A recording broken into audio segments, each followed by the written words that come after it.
Shalom, giving all praise, honor and glory to Yahweh, Bahashem Yahushai, Bahashem Rachachodash. Double honors to the elders and apostles of Great Millstone who rule well. Shalom to all you Arkim who be pushing this word around the globe in faith and in sincerity. We are the real Hebrew Israelites, the true Israelites, these so-called Negroes, Latinos, Hispanics, Native Americans, West Indians, West Africans, so on and so forth on down. We are the true biblical Israelites that the Bible speaks of, because our nationality, our seed line by our father goes back to the man in the scriptures in the Bible named Jacob, who is then named Israel. So we are the true Israelites. If you'd like to know more about which nations fall under the 12 tribes, you can just Google GMS 12 tribe sign. But this also applies to what you may have, which is called Israelite foreigners, meaning that people who may look like the other nations, but their seed line through their father goes back to the man in the Bible who was named Israel. So I'm going to do a quick lesson here. Just give me a second. I'm going to play this clip.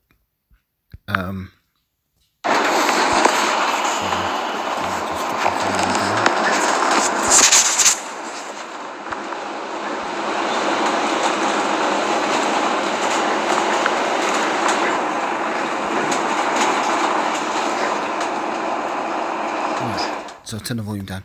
What you can see on the screen is basically, you can see there's an Edomite lying on the floor, and there's some dogs surrounding him, and his mother is sitting there not paying attention, and his grandfather is sitting there not giving a damn.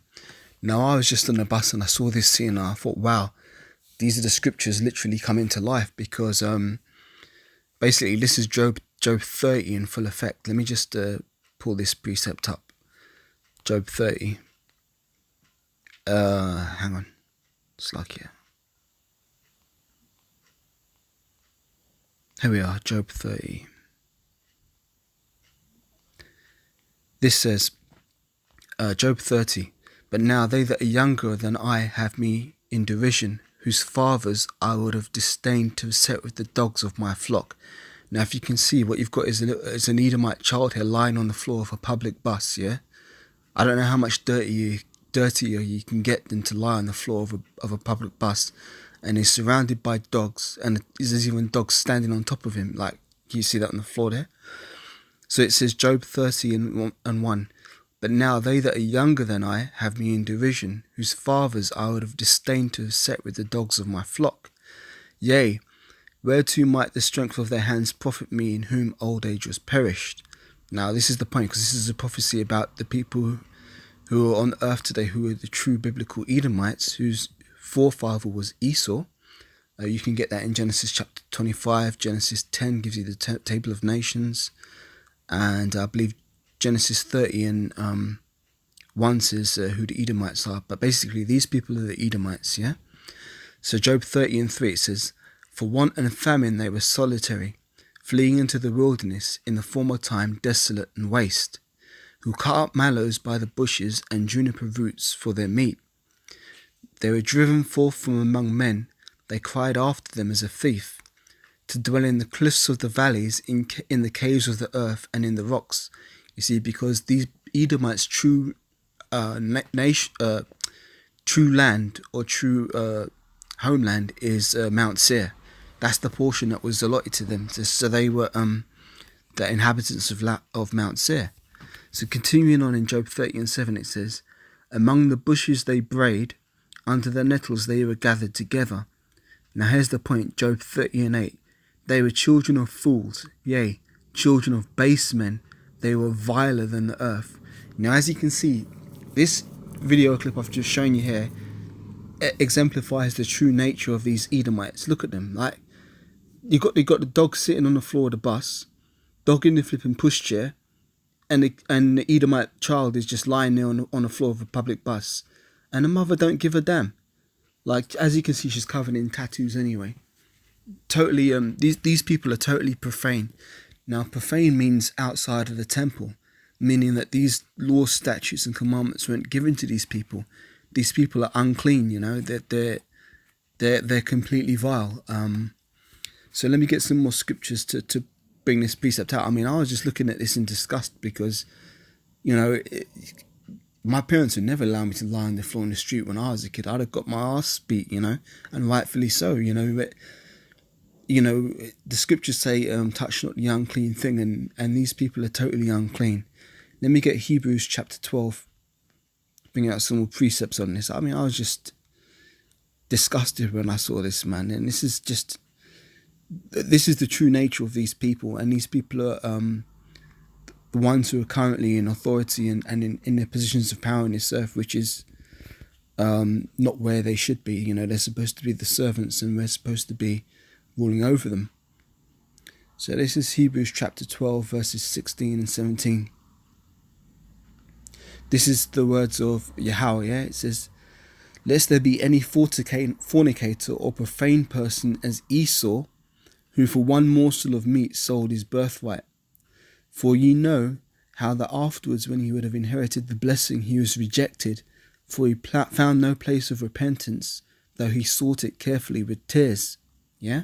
So Esau sold their birthright, They sold their birthright, and now this is why they're hurt, because they're trying to get it back, but they ain't going to get it.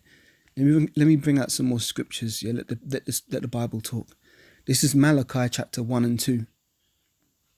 And this says, and we start from verse 1. And this is funny. How you can see another Edomite who's in the same spirit coming over and stroking the dog. So these people, they're all Edomites on the screen. And this is the nature. You can see this woman's wearing what's supposed to be a so-called white t-shirt. The t-shirt looked like a fucking brown paper sack or something, man. It's ridiculous. These people are totally unclean. So you've got 3 generations of Edomites here. You've got the grandfather, the mother, and the child. I don't know what gender the child is, but it's lying on the floor there. And you've got some other random Edomite coming up and being in the same spirit as these people. And I don't know if you can see, but there's even a dog in the flipping pram. It's ridiculous, man. The dogs are getting treated better than the Edomite kid. So this is Malachi 1 and 1. The burden of the word of Yahweh to Israel by Malachi. I have loved you, saith Yahweh. Yet ye say, wherein hast thou loved us? Was not Esau Jacob's brother? Saith Yahweh. Yet I loved Jacob. And this is the point in verse 3. And I hated Esau, and laid his mountains and his heritage waste for the dragons of the wilderness. Whereas Edom saith, we are impoverished, but we will return and build the desolate places. Thus saith Yahweh of hosts, they shall build, but I will throw down. They shall call them the border of wickedness, and the people against whom Yahweh hath indignation forever. Ooh, let me read that again.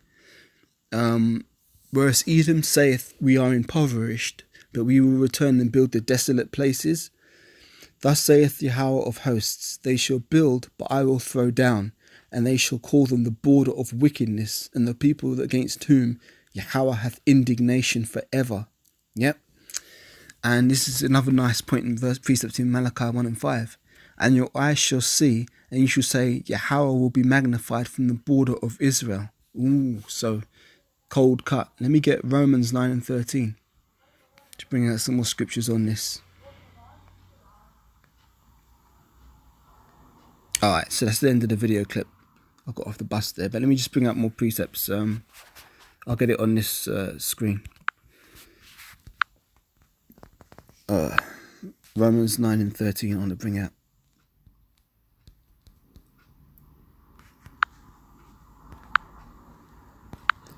Okay, so this says, as it is written, Jacob I have loved, but Esau I have hated. What shall we say then? Is there unrighteousness with... Now, let me go up a bit, yeah? And not only, this is Romans 9 and 10, and not only this, but when Rebekah also had conceived one, even by our father Isaac, for the children not yet being born, neither having done good or evil, this is talking about Jacob and Esau, which can be read about in Genesis 25, that the purpose of Yahweh B'Shem Yahshai according to election might stand, not of works, but of him that calleth. It was said unto her, the elder shall serve the younger. So Esau came out first, so he was the elder, so he's supposed to serve us, Jacob, yeah?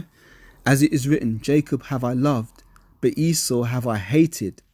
What shall we say then? Is there unrighteousness with Yahweh? Yahweh forbid.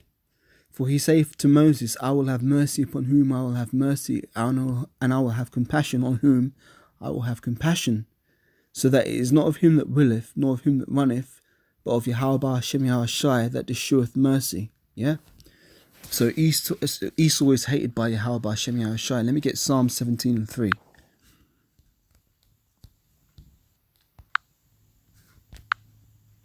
So this is Psalm 17:3. No, that's not what I want. So let me try Psalms 13 and 17.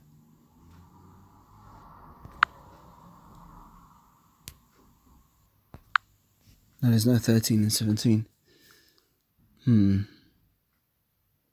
So I have to skip that precept. Let me get Job 9 and 24. That's a good one.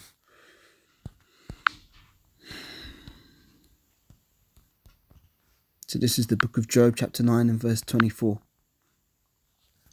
And this basically, I'm showing that video to show you who the biblical Edomites are, because a lot of people try to buck up against this word and contend with this truth. But when you're a spiritual man, you see things with spiritual eyes, and you learn how to read spirits on people. And as you saw through that video, that is the spirit and the nature of Edomites, to be that way.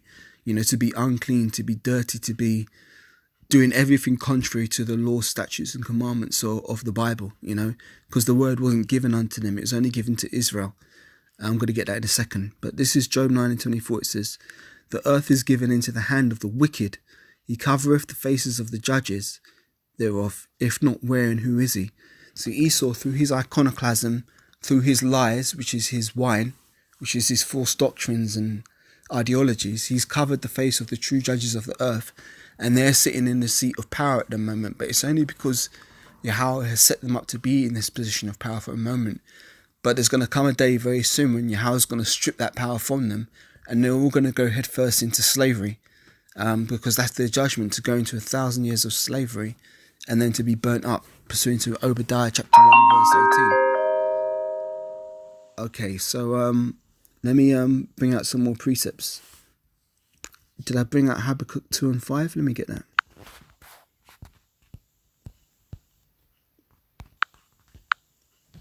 So here we go. We have Habakkuk 2 and 5. It says, this is just what I was just speaking about. It says, yea, also because he transgresseth by wine. This is speaking of Esau.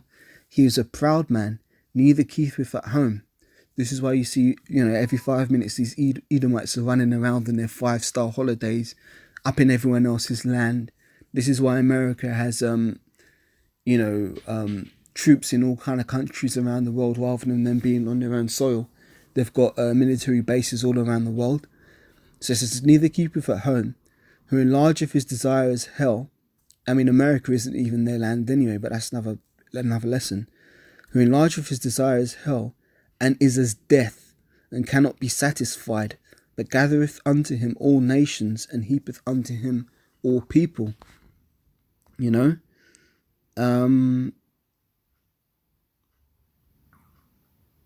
me continue reading them down, yeah? Shall not all these take up a parable against him, and a taunting proverb against him, and say, woe, now woe means destruction, unto him that increaseth that which is not his, how long, and to him that ladeth himself with thick clay. Now, these people are thieves and they're vagabonds, yeah? So they're stealing other people's lands, they're trying to steal our identity. They've raped, robbed and murdered to get everything they've got. No Edomite has ever done a righteous thing. They've always lied and done everything wicked in order to get to where they're going to be. That's why they're going to lose everything. So continuing on in verse 7, it says, shall not they rise up suddenly that shall bite thee, and awake that shall vex thee, and thou shalt be for booties unto them? See, because they're going to go into slavery. Because thou hast spoiled many nations, not just Israel. They spoiled the heathens as well. Because thou hast spoiled many nations, and all the remnant of the people shall spoil thee, because of men's blood, and for the violence of the land, of the city, and of all that dwell therein. Woe to him that coveteth an evil covetousness to his house, that he may set his nest on high, which is what these Edomites have done. They've exalted themselves as the eagle, that they may be delivered from the power of evil. Thou hast consulted shame to thy house, by cutting off many people, and sinned against thy soul. Now I'm going to jump down. Verse 12 is another beautiful precept. It says, woe to him that buildeth a town with blood, and establishes a city by iniquity. And that's exactly how you Edomites got America. You raped, you robbed, and you murdered, and you slaughtered the people there. You know, when your so-called national hero, Cristobal Colon, which is Cristobal Columbus, went over to the Americas and destroyed the northern tribes of the kingdom of Israel. You know, in the northern in Arsareth, which is what America was originally called, you had the northern kingdom such as Issachar, Simeon, Gad, Reuben, Manasseh, Ephraim. You know, all the northern kingdom tribes were in those lands, and you went over and you stole that land. Now you're running around calling yourselves Americans and calling the so-called Mexicans, which are the Issacharites, illegal aliens. And the Colombians and the Argentinians and Slovakia, forgive me, the names escape me off the top of my head, but you know, you basically enslaved the northern kingdom and fed them your bullshit doctrine of Christianity, or Roman Catholicism, with your image of Serapis Christus, which is Cesare Borgia, the image of the white Jesus. And to this day, you've got the northern kingdom tribes still bugged out under your wine and your false philosophies, which is very sad, very sad. Just going to get two more precepts and I'm going to close out. This is Psalms chapter 58 and verse 3.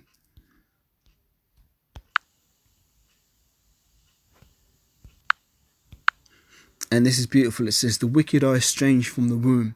They go astray as soon as they be born, speaking lies. Their poison is like the poison of a serpent. They are like the deaf adder, and stoppeth her ear.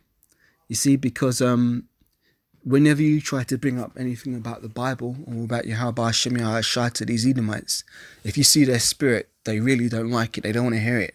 They don't want to know about it. You know, and that's another sign that you can see that these people aren't the people of the covenant.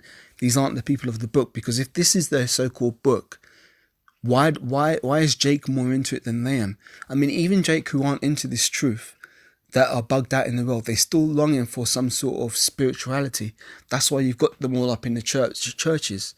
These Christian churches singing and hooping and hollering and doing baby swipes and backflips and cartwheels and all kind of stuff, you know, in these Christian churches where, you know, these churches are nothing but whorehouses anyway. But, you know, Jake is inclined to seek after things of this nature, whereas Esau's spirit is not inclined to these words, you know.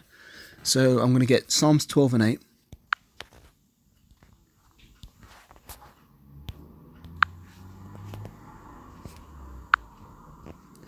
And this reads, the wicked walk on every side when the vilest men are exalted. And that's very true. It's very, very true. You know, the vilest people in this society are exalted, which is you Edomites. And that's why there's so much corruption and, you know, skullduggery and just all-out wickedness taking place on the earth. Now, I want to get a couple precepts before I close out. I want to get Genesis chapter 30, because a lot of people try to say, oh, but I don't believe in nations and whatever. Is it Genesis 30 I want? No, it's not what I want. It's Genesis 36 that I want. And it says, Genesis 36 and 1. Now, these are the generations of Esau, who is Edom. Yep. And it goes through all the descendants of Edom to begin with that formed the foundation of that nation. So when people try to say that Esau isn't Edom, you cut them with Genesis 30 and 1. What else do I want to bring out? There's another thing I wanted to bring out. Yeah, Obadiah. I'm going to read Obadiah. This is the vision of Obadiah. Thus saith Yahweh B'Hashem Yahashai concerning Edom. We have heard a rumour from Yahweh, and an ambassador is sent among the heathen. Arise ye, and let us rise up against her in battle. Behold, I have made thee small amongst the heathen. Thou art greatly despised. The pride of thine heart hath deceived thee, thou that dwellest in the clefts of the rock. As I said, Esau's true homeland is Mount Seir. They used to dwell in the caves and the rocks, whose habitation is high, that saith in his heart, who shall bring me down to the ground? Though thou exalt thyself as the eagle, though thou set thy nest among the stars, thence will I bring thee down, saith Yahweh. And I'm going to jump down to verse 6. How are the things of Esau searched out? How are his hidden things sought up? I'm going to jump down to verse 8. Shall not I in this day, saith Yahweh, even destroy the wise men out of Edom, and understanding out of the mount of Esau? And thy mighty men, O Teman, shall be dismayed, to the end that every one of the mount of Esau may be cut off by slaughter. Let me read that again. And thy mighty men, O Teman, shall be dismayed, to the end that every one of the mount of Esau may be cut off by slaughter. For thy violence against thy brother Jacob, shame shall cover thee, and thou shalt be cut off forever. In the day that thou stoodest on the other side, in the day that the strangers carried away captives his forces, and the foreigners entered into his gates and cast lots upon Jerusalem, which is when they sold us into slavery, or even in 70 AD when the Romans destroyed our temple and destroyed Jerusalem, even thou as one of them. But thou shouldest not have looked upon the day of thy brother, in the day that he became a stranger, neither shouldest thou have rejoiced over the children of Judah in the day of their destruction, neither shouldest thou have spoken proudly in the day of distress. Thou shouldest not have entered into their gate of my people in the day of their calamity. Yea, thou shouldest not have looked on their affliction in the day of their calamity, nor have laid hands on their substance in the day of their calamity. Neither shouldest thou have stood in the crossway to cut off those that did escape, neither shouldest thou have delivered up those that did remain in the day of distress. For the day of Yahweh, B'Hashem Yahushua, is near upon all the heathen, and as thou hast done, it shall be done unto thee. Thy reward shall return upon thine own head. See, these Edomites think, well, they did slavery and it was in the past and they're not going to have to pay for it. Wrong. They're going to have to pay for it and double. Yeah? For as in verse Obadiah 1 and 16, it says, For as ye have drunk upon my holy mountain, so shall all the heathen drink continually. Yea, they shall drink, and they shall swallow down, and they shall be as though they had not been. But upon Mount Zion, which is Israel, shall be deliverance. Now, Mount Zion in the Hebrew is Tezion, which means monument. So us Israelites are Yahweh's portion. We're his monument upon the face of the earth. So we're going to be an everlasting monument, yeah? So verse 17, Obadiah 1 and 17. But upon Mount Zion shall be deliverance, and there shall be holiness, and the house of Jacob shall possess their possessions. So we're going to get everything that Esau has stolen, and all the other heathens, we're going to get what they've taken as well. And verse 18 says, And the house of Jacob shall be a fire, and the house of Joseph a flame. Now that represents the northern and the southern kingdoms of Israel coming back together. Yeah, Jacob representing the southern kingdom, Judah, Benjamin and Levi, and Ephraim, which comes from Joseph, representing the head tribe of the northern kingdom. So it says, and the house of Jacob shall be a fire, and the house of Joseph a flame, and the house of Esau for stubble, and they shall kindle in them and devour them, and there shall not be any remaining of the house of Esau, for Yahweh hath spoken it. Yep. So let me read that last point again. And the house of Jacob shall be a fire, and the house of Joseph a flame, and the house of Esau for stubble, and they shall kindle in them and devour them, and there shall not be any remaining of the house of Esau, for Yahweh has spoken it. So it's game over for you Edomites, man. All you can look forward to is 1,000 years of slavery, and then you're going to get burned up. Thus saith Obadiah 1:18, yeah? So enjoy your kingdom while it lasts, because as they say, the white man's heaven is the so-called black man's hell. So this is your kingdom. Enjoy it while it lasts, because the sun's setting on your time. As the scriptures say, Yahweh hath appointed his bounds that he cannot pass. So, Lord willing, this has been an edifying lesson. Let me just go back to the point I was making at the start of this. Here you have the Edomite child lying on the floor, surrounded by the dogs. This is Job chapter 30 in full effect, man. So with that, I want to give all praise, honor and glory to Yahweh, B'Hashem Yahushai, B'Hashem Chachadash. Double honors to the elders and apostles of Great Millstone who rule well, and a sincere shalom to all Arkim who pushing this truth around the world in faith and in sincerity. And until the next time I'm able to do another lesson, Lord willing, I say shalom.